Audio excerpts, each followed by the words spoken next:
Update, my 3 friends tried to substance a girl, so I let the whole town know.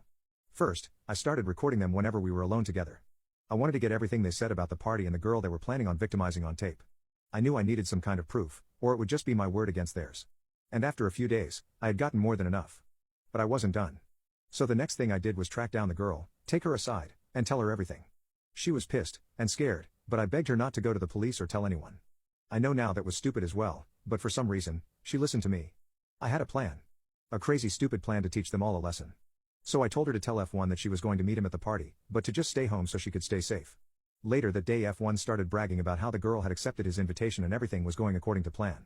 And I sat there, phone half out my pocket, recording the whole damn thing. So the night of the party finally rolls around, and I sneak out because, I was grounded. I think it's worth mentioning that I wasn't filled with vindication and self-righteousness throughout the whole night. I was second-guessing myself, I had doubts, but in some strange way, I felt betrayed. These 3 boys had been my brothers since before I could even throw a punch, and I felt betrayed that they had gone down this road. What effed me in the head even more was the possibility that I might have been just like them if my parents hadn't sent me away. It was a strange moment of realization to come to in the middle of a crowded frat house surrounded by intoxicated idiots, but you take what life throws at you.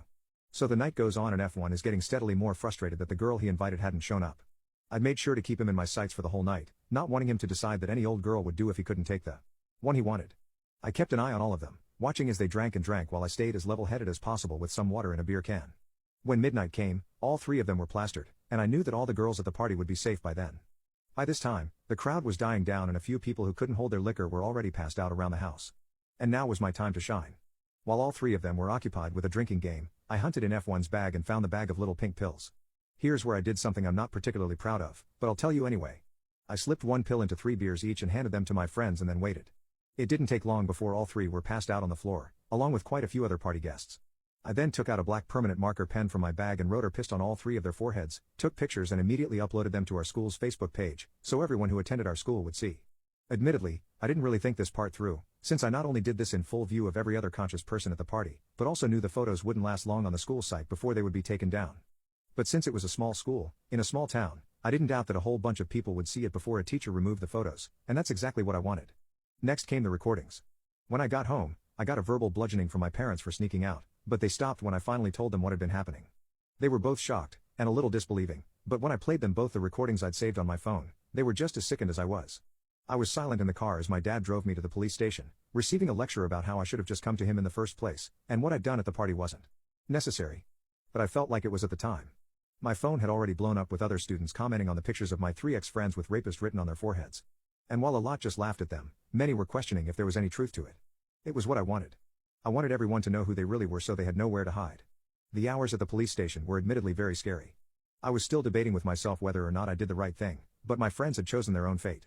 I still felt hurt and betrayed that they'd allowed themselves to become this way, and even though I felt a little guilt for potentially ruining their future, I did what I thought had to be done. And long story short, the recordings were enough to get them all on charges of planning to commit a crime. Since the girl F1 had been planning on Dr. Ging had been named, her parents were understandably furious, and demanded that all 3 of my ex-friends be arrested. I would have been arrested too, were it not for the girl telling her parents and the courts that I had warned her to stay away from F1 and the party. I was charged for my use of an illegal substance, since I admitted to using the pills on my 3 ex-friends, and also for battery since the permanent marker was seen as a form of assault, but luckily I never got jail time. I did get a boatload of community service though. All 3 of them were tried as adults in a case of attempted rape, but only F1 got actual jail time, since he was the one who'd gotten the pills and was the only one who admitted to wanting to use them. The other 2 only got probation and community service for being accessories but were completely shunned in our town. No one ever let them forget.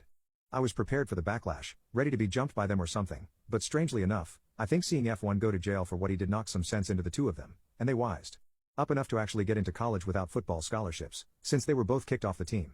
They never came anywhere near me again, which surprised me, but I no longer cared. In my mind, my friends were dead to me long before all of this went down, and by the time I moved away to college, it was all behind me.